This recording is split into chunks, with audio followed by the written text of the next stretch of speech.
我哋今日喺西貢市中心坐15分鐘嘅街渡嚟到橋咀碼頭。一上岸嘅時候就見到一個好正常嘅沙灘。第一個感覺就係我哋嚟呢度做咩呢？有咩咁特別呢？然之後就聽到領隊同我哋講，呢度有菠蘿包。菠蘿包？原來眼前呢一度就係橋咀洲出名嘅連島沙洲。呢度大約有幾十嚿專有名稱為石英二長岩嘅石，本身相當堅硬嘅岩石都抵擋唔到大自然嘅威力啊！長時間嘅冷縮熱脹，外層同內層之間嘅膨脹同收縮，導致佢嘅外皮就係好似香港人中意嘅菠蘿包一樣啊！原來石英二長岩係地質學裏邊嘅大明星嚟㗎。如果預備要嚟行呢個連島沙洲，你就唔好着一啲太薄底嘅鞋啦。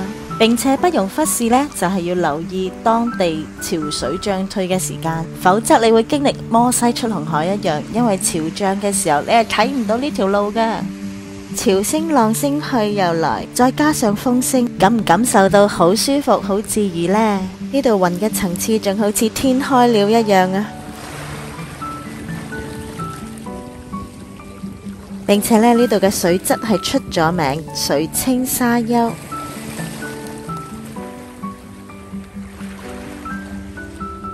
我哋去到邊度呢？哇！香港聯合國教科文組織世界地質公園嘅橋咀島，橋咀島真係大有來頭啊！橋咀島啊！行過咗連島沙洲，大家心曠神怡，好興奮啊！我哋送一個360度全景俾大家一齊睇下咧，不過小心頭暈啊！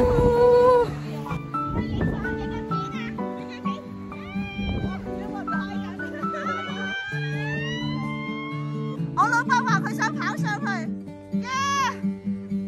乜嘢係領導力？領導力包含感染力。我另一個同事佢都話要跑上山啊！ Are you ready? Yes. 喺呢度祝福大家，不單止身壯力健，並且身心健康，再加上有更高嘅視野、廣闊嘅格局啊！我哋落返沙灘嘅時候遇到另一個驚喜。寶劍鋒從磨礪出，梅花香自苦寒來啊！寶劍嘅銳利刀鋒係從不斷嘅磨礪得出嚟嘅，梅花飄香係嚟自佢度過咗寒冷嘅冬季，寓意我哋想有好嘅品格同埋能力係需要磨練出嚟嘅。更大嘅驚喜喺後邊，我覺得上帝好奇妙啊！到底邊一位高人喺橋咀島嘅沙灘上高寫空心字，並且寫當敬拜你的神啊！原來正當我哋落船唔為意嘅時候，呢一位高人就正正喺沙灘上高寫緊空心字。當時其實我哋仲有15分鐘就要上船，都俾我哋揾到全哥啊！整個福字咯。好啊，好啊。阿全哥真係高手在民間啊吓！哦，嗱就係咁樣就地取材，是但攞支竹啦。呢啲用開嘅，哦喺度收藏嘅。Sorry。就係咁樣萍水相逢咁樣認識，全哥就係用幾分鐘嘅時間同我哋示範點樣喺沙灘上高寫空心字。首先佢畫咗一個好似圓規畫出嚟咁圓嘅圓形，然後將沙灘嘅表面撫平，再一次加強呢個圓形嘅範圍。落筆啦，落筆啦！唔知大家知唔知喺聖經裏邊有一卷書叫馬太福音，馬太福音第5章有耶穌分享天國8福。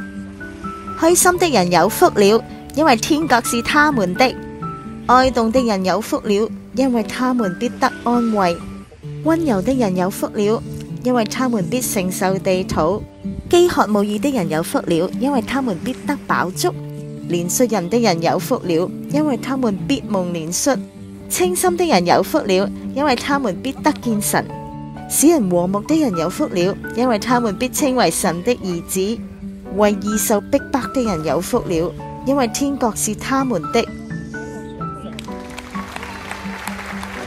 唔該晒全哥，果然高手在民間啊！今日呢一個半天嘅橋咀島之遊，真係身心靈都好愉快啊！下次見，拜拜。